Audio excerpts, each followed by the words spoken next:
Hello friends, मैं प्रदीप शर्मा आप सभी का एक बार फिर से स्वागत करता हूं MMKP यूट्यूब चैनल पर, जहां पर हम स्टडी कर रहे हैं NCERT 11th क्लास के मैथमेटिक्स की।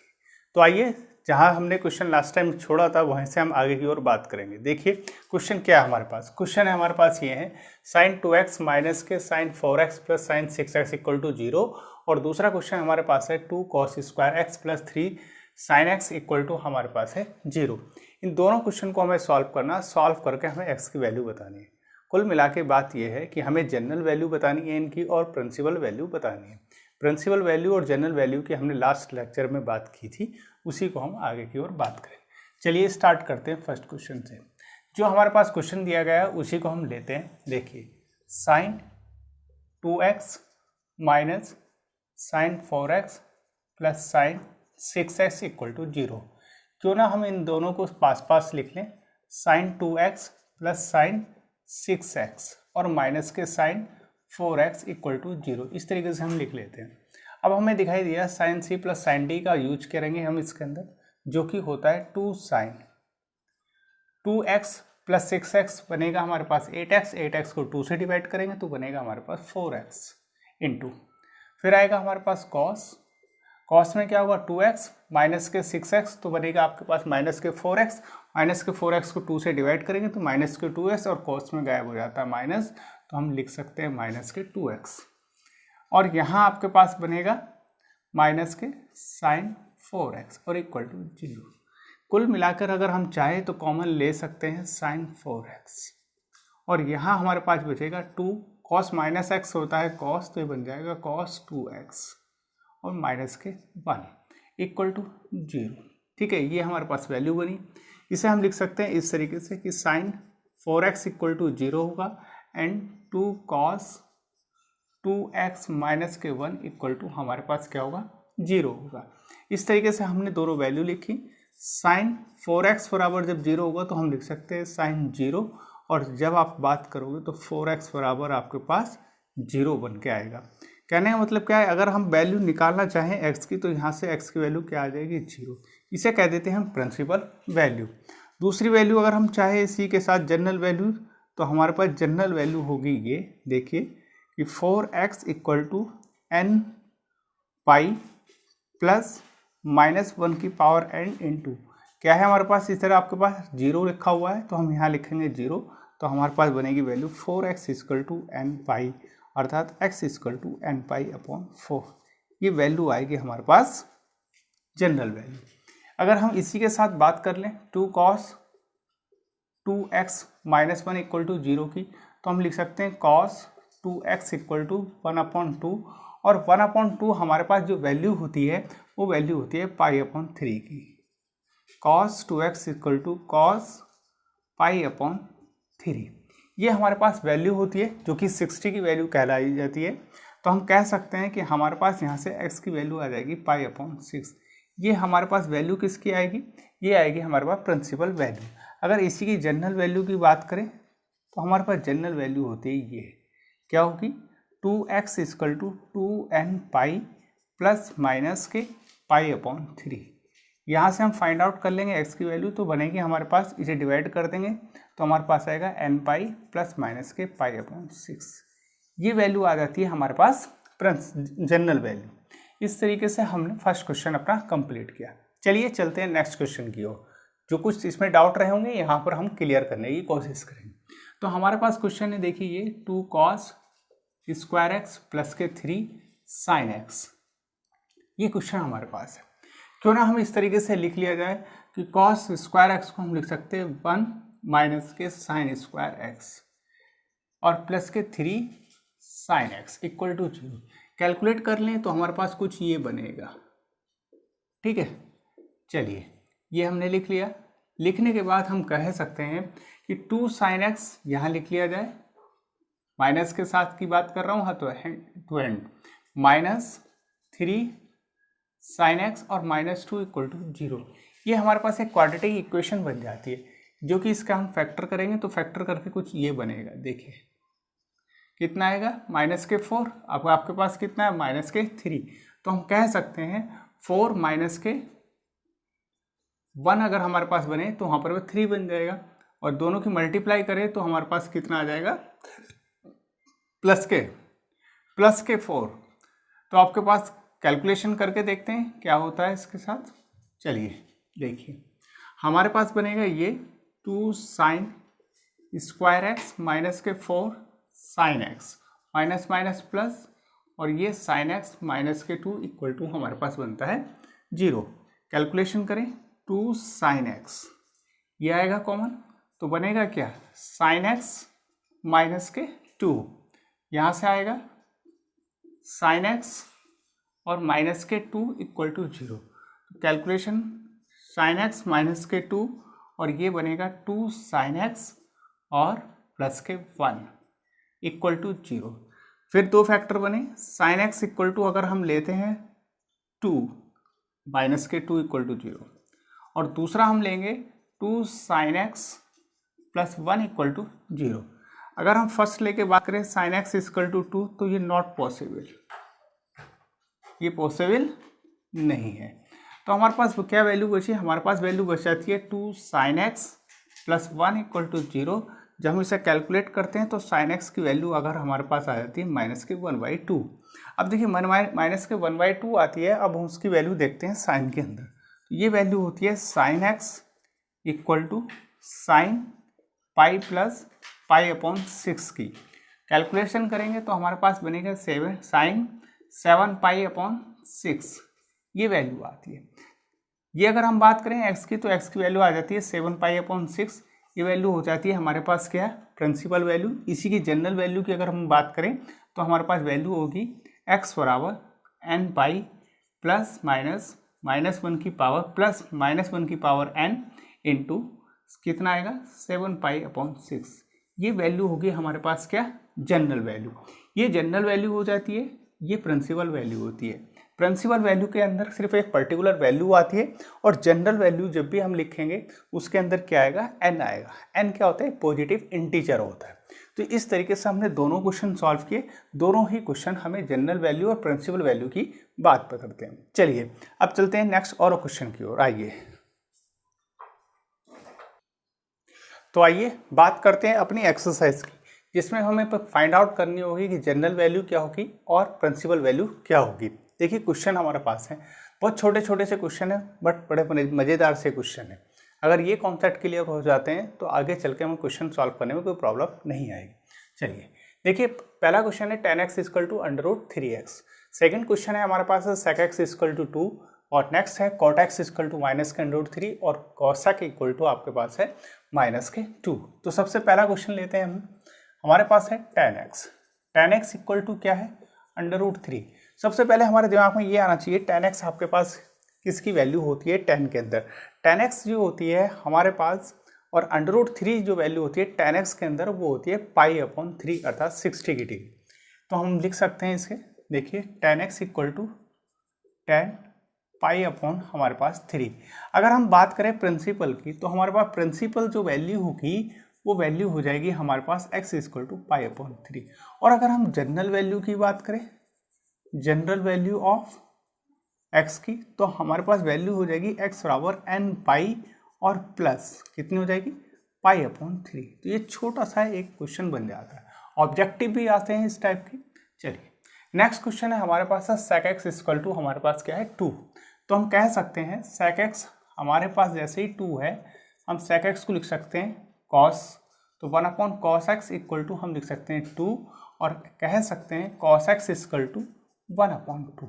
अब देखिए cos x equal to 1 upon 2 जो होती है वो वैल्यू किसकी होती है, वो वैल्यू होती है हमारे पास पाई अपॉन 3 अर्थात 60 की डिग्री होती है। तो हम फिर कह सकते हैं cos x equal to cos pi upon हमारे पास आता है 3। हम अगर बात करें x बराबर पाई अपॉन 3 की, तो ये वैल्यू हो जाती है हमारे पास प्रिंसिपल वैल्यू।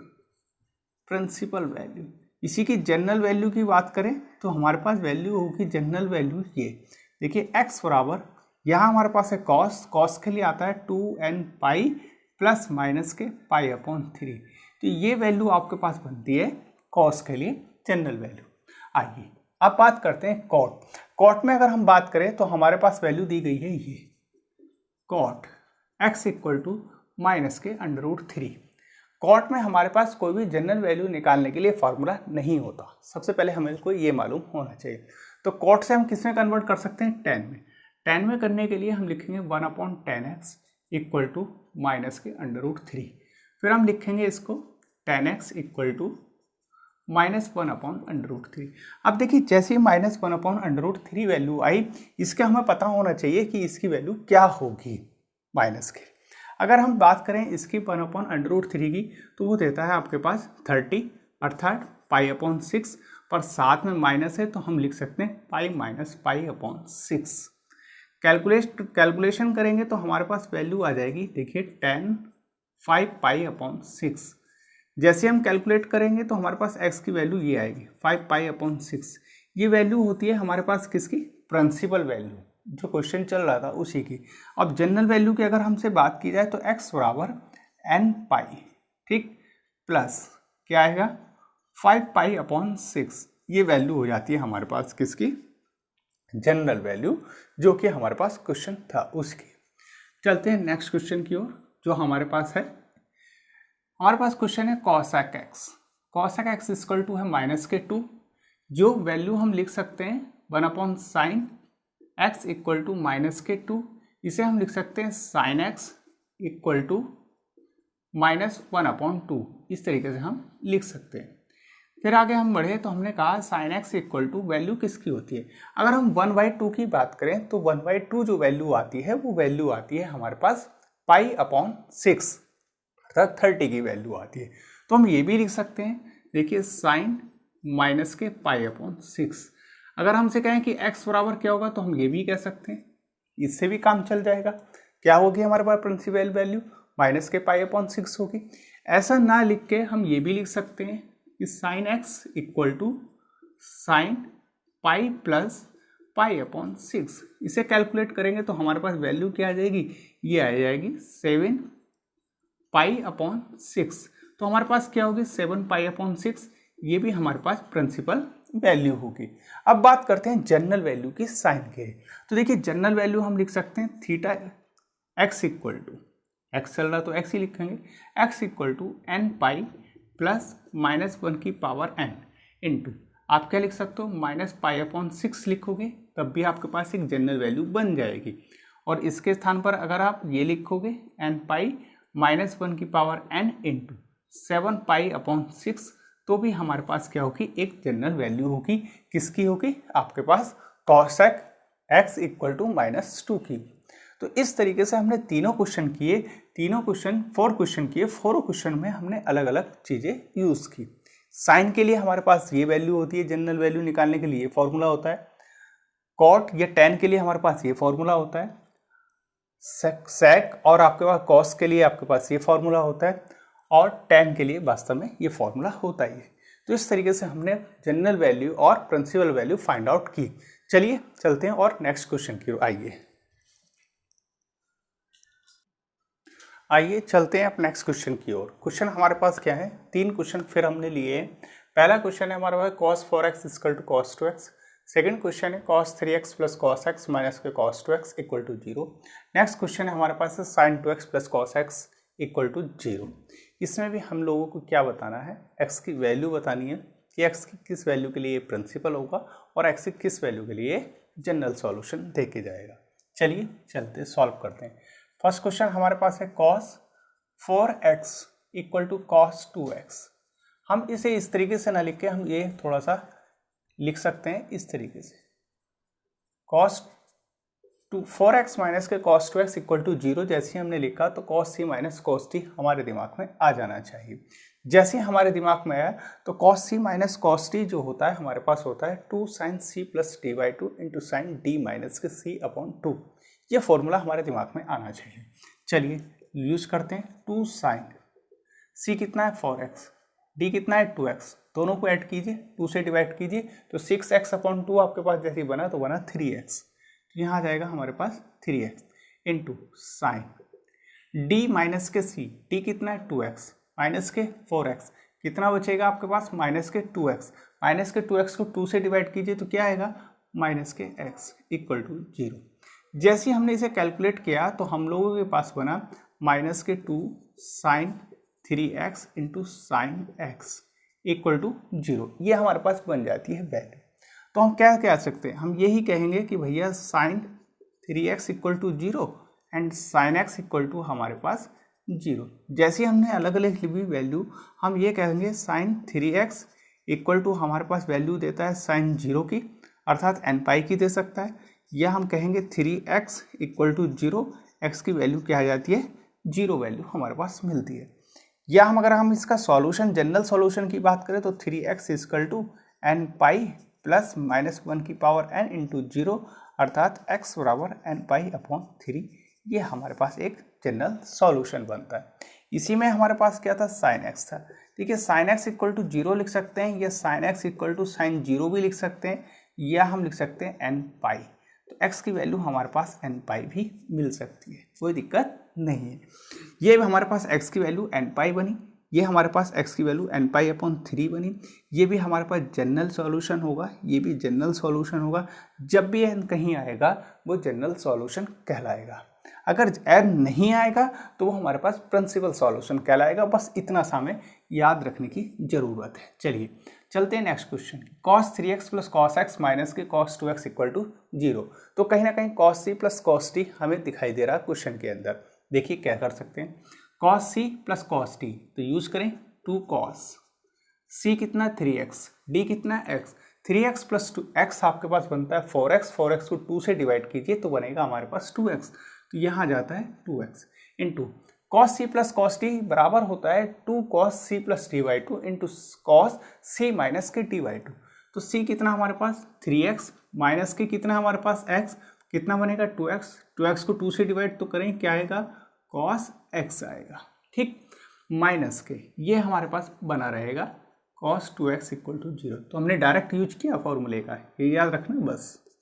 यहाँ से कॉमन ले सकते हैं cos 2x, तो हमारे पास वैल्यू बचेगी 2 cos x माइनस के 1 इक्वल टू 0। तो देखिए क्या हो सकता है हमारे पास, cos 2x इक्वल टू 0 हो सकता है and 2 cos x minus 1 equal to 0 हो सकता है। अब देखिए cos 2x equal to 0 value किसकी देता है cos, सबसे पहले हम लोगों के दिमाग में ये आ जाना चाहिए, क्योंकि cos 0 की अगर हम बात करें तो उसका मान होता है 1, और 0 की बात करें तो cos पाई बाई 2 का मान देता है, cos पाई बाई 2 का मान देता है 0।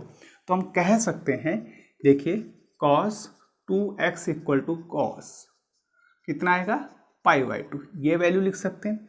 या हम लिख सकते हैं cos 2x equal to cos 2n plus 1 upon pi by, इस तरीके से हम लिख सकते हैं। मतलब पाई बाई 2 के मल्टीपल में जब भी हम cos को लिखेंगे, cos के एंगल को लिखेंगे तो हमेशा क्या देगा, हमें 0 वैल्यू देगा। अगर हम बात करें इसकी तो 2x बराबर हमारे पास पाई बाई 2 और x की वैल्यू आ जाती है पाई बाई 4, ये आ जाती है x की वैल्यू। रही बात हमारे पास जनरल सॉल्यूशन की, तो हम लिख सकते हैं 2x equal to 2n pi plus minus के पाई बाई 2। कैलकुलेट कर लेंगे, तो कैलकुलेट करके हमारे पास वैल्यू बनेगी, देखिए n पाई प्लस माइनस के पाई अपॉन 4, ये हमारे पास जनरल सॉल्यूशन बनता है। रही बात इसकी सॉल्व करने की, तो देखिए 2 cos x माइनस के 1 इक्वल टू 0 हम लिख सकते हैं, cos x इक्वल टू हम लिख सकते हैं 1/2।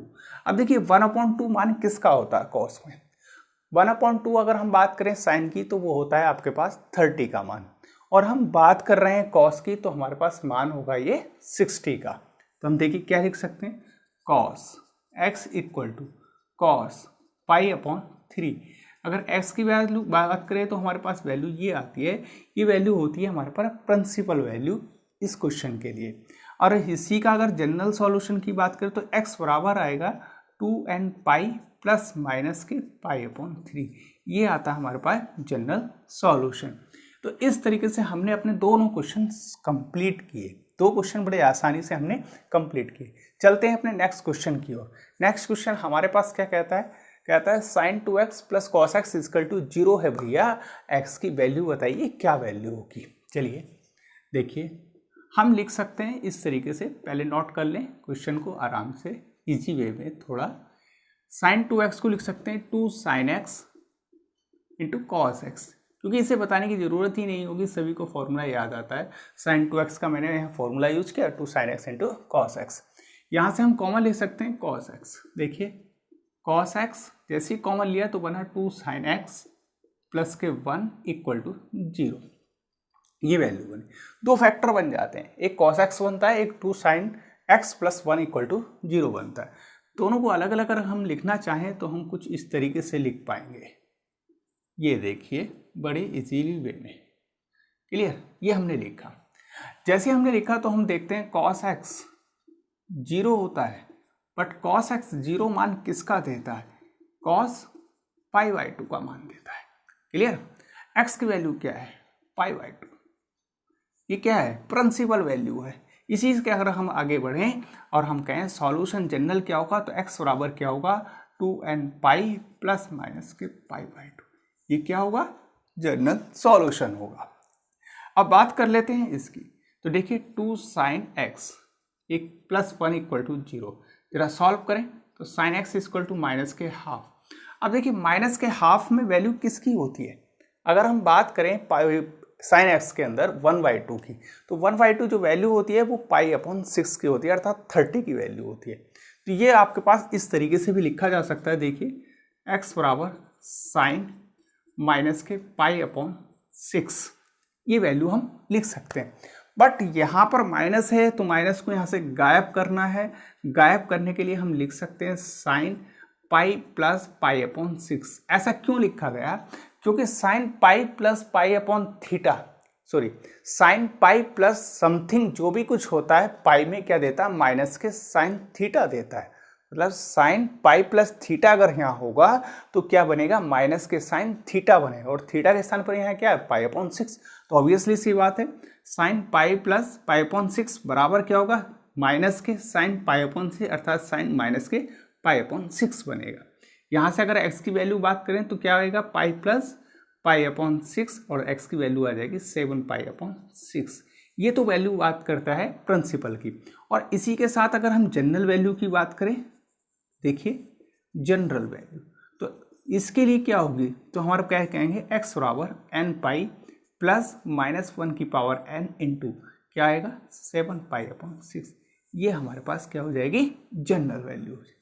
तो इस तरीके से हमने एक एक क्वेश्चन क्या सॉल्व किया, सॉल्व करके जनरल वैल्यू अर्थात x की वैल्यू निकाली।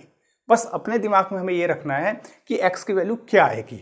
जहाँ x की वैल्यू मिली वो प्रिंसिपल वैल्यू, जहाँ x की वैल्यू n के टर्म में मिली वो हमारे पास जनरल वैल्यू कहलाएगी। उसी के लिए चलिए चलते हैं आगे की ओर, नेक्स्ट क्वेश्चन की ओर। आइए चलते हैं अपने लास्ट दो क्वेश्चन की ओर। क्वेश्चन हमारे पास दो हैं, ये सेकंड लास्ट क्वेश्चन और ये लास्ट क्वेश्चन आज का। क्या है? First second last question sin x plus sin 3x plus sin 5x equal to 0, और लास्ट क्वेश्चन है sec square 2x equal to 1 minus के tan 2x। दोनों मज़ेदार क्वेश्चन है, समझने के लिए बड़े इंपॉर्टेंट माने जाते हैं अपने आप में। देखिए कैसे, फिर वही हमारे दिमाग लगाना होगा। यहाँ पर sin x है, sin 3x है, sin 5x है, तो क्यों ना हम इस तरीके से लिख लें, एक छोटा एक बड़ा, इस तरीके से। पहले सबसे बड़ा लिख लेते हैं, चलिए पहले लिख लेते हैं sin 5x प्लस के sin x, और फिर लिख लेते हैं sin 3x इक्वल टू 0। सबसे बड़ा सबसे छोटा दोनों पास पास रख लेते हैं। sin c plus sin d का यूज करते हैं तो बनता है 2 sin c प्लस d, कितना बनेगा? 5x plus x 6x, 6x को 2 से डिवाइड कीजिए, 2 से जैसे ही डिवाइड करोगे तो यहाँ 3 आ जाएगा, आँख बंद करके लिख दीजिए, into cos 5x minus x बनेगा 4x, 4x को 2 से डिवाइड कीजिए बनेगा 2x, 2x लिख दीजिए, और प्लस sin 3x लिख लीजिए इक्वल टू 0। कॉमन ले लीजिए, जो कॉमन आता है क्या आएगा? 3x, sin 3x कॉमन आएगा, बचेगा 2 cos 2x, और प्लस के 1 इक्वल टू 0। दोनों को आप इक्वल टू 0 रख लीजिए। पहले आप इसे रखिए, सॉल्व कीजिए, सॉल्व करके आपके पास वैल्यू क्या आने वाली है? n पाई आने वाली है, x की वैल्यू n π/3 आ जाएगी। ये आ गई आपके पास जनरल वैल्यू, किसके लिए? x के लिए, साइन के लिए। दूसरा आपके पास फैक्टर है cos 2x plus 1 equal to 0। Calculate कीजिए, cos 2x equal to minus के हाफ बनेगा। जैसे आपके पास माइनस के हाफ बना तो हमें दिमाग में समझ में आ जाना चाहिए कि हमारे पास जो वैल्यू है वो किसकी है, वही π/3 की वैल्यू है आपके पास, बस माइनस है तो क्यों ना हम इसे इस तरीके से लिख ले, बस ये याद रखना है थोड़ा सा। तो हमारे पास वैल्यू आ जाती है, कैलकुलेट कर लेंगे तो आपके पास 2x इक्वल टू कितना बनेगा, cos 2π/3। जनरल सॉल्यूशन की बात कर लें सीधा सीधा तो आपके पास 2x equal to 2nπ plus minus के 2π/3। कैलकुलेट करेंगे तो x बराबर nπ प्लस माइनस के π/3। ये हमारे पास सॉल्यूशन बने। ये क्वेश्चन आपका इजीली सॉल्व हो जाता है। चलिए चलते हैं नेक्स्ट क्वेश्चन की ओर। क्वेश्चन हमारे पास है sec square 2x equal to 1 minus के 2x। देखिए इसके अंदर कहीं ना कहीं ये आइडेंटिटी लग रही है, sec square theta minus tan square theta equal to क्या होता है, 1 होता है। तो क्यों ना हम sec स्क्वायर थीटा के स्थान पर यूज कर सकते हैं 1 प्लस tan स्क्वायर थीटा। जैसे ही हम लोगों ने ये लिखा तो हम लिख सकते हैं sec square 2x equal to 1 minus के tan 2x, ये लिखा हुआ था। हम लिख सकते हैं sec स्क्वायर की जगह आओ 1 प्लस tan स्क्वायर क्या है, थीटा के स्थान पर 2x इक्वल टू 1 माइनस के tan 2x। ठीक, अब ये 1 से 1 कैंसिल हो जाएगा, बचेगा क्या, tan स्क्वायर 2x प्लस के tan 2x और इक्वल टू 0। कॉमन ले लीजिए, tan 2x कॉमन आ जाएगा तो बचेगा क्या, tan 2x प्लस के 1। ये हमारे पास बचता है वैल्यू। चलिए ये हमारे पास वैल्यू बची, हम कह सकते हैं इसे tan 2x इक्वल टू 0। जैसे हमने इसे 0 लेके बात करी तो हम कहेंगे tan 2x इक्वल टू हमारे पास होता है tan nπ। ठीक, तो 0 वैल्यू देगा तो हम इसे कैलकुलेट करेंगे तो हमारे पास आएगा 2x इक्वल टू, या तो सीधा सीधा डायरेक्ट लिख देते हैं, ये आ जाएगा लो x की वैल्यू कितनी आ गई, nπ/2 आ गई। अगर इसका जनरल सॉल्यूशन की बात करें तो हम कह सकते हैं 2x इक्वल टू क्या आएगा जनरल सॉल्यूशन, हमारे पास आएगा nπ प्लस nπ, यही तो बनेगा। कैलकुलेट करोगे तो 2x इक्वल टू कितना होगा, 2nπ और x बराबर फिर हमारे पास आएगा। कहने का मतलब क्या है, वही सॉल्यूशन हमें इन लोगों को मिलने वाला है।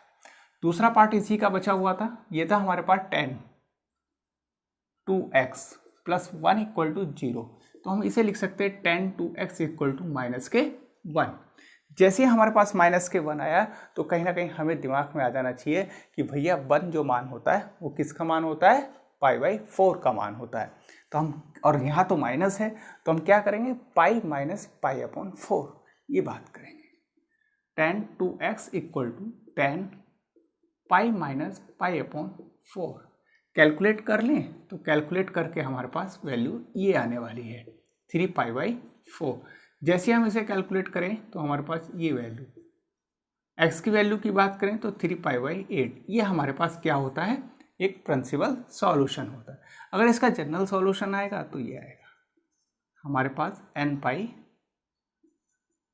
प्लस, और आपके पास क्या बनने वाला है, 3π/4। कैलकुलेट करें x इक्वल टू nπ/2 और प्लस 3π/8, ये हमारे पास सॉल्यूशन बन जाता है किसका, जनरल सॉल्यूशन। इसी क्वेश्चन बड़े इजीली वे में हमने ये एक्सरसाइज 3.4 भी आज कंप्लीट की। 1 बाय 1 करके हमने क्वेश्चन को सॉल्व किया। सॉल्व करने के बाद हम लोगों ने सीखा आज कि ये क्वेश्चन जनरल सॉल्यूशन और पर्टिकुलर सॉल्यूशन कैसे फाइंड आउट कराते हैं। तो उम्मीद करता हूँ आप लोगों को इस चैप्टर के अंदर जनरल सॉल्यूशन किसे कहते हैं, पर्टिकुलर सॉल्यूशन किसे कहते हैं, इन चीज़ों के बारे में थोड़ा सा डिफरेंस के बारे में कंफर्म हो गया होगा। अगर कहीं क्वेश्चन मिलेगा तो उम्मीद करता हूँ आप लोग जरूर सॉल्व कर लेंगे। तो आज के लिए इतना ही, मिलेंगे नेक्स्ट लेक्चर में कुछ और नए क्वेश्चन के साथ। तो आज के लिए इतने, थैंक यू सो मच।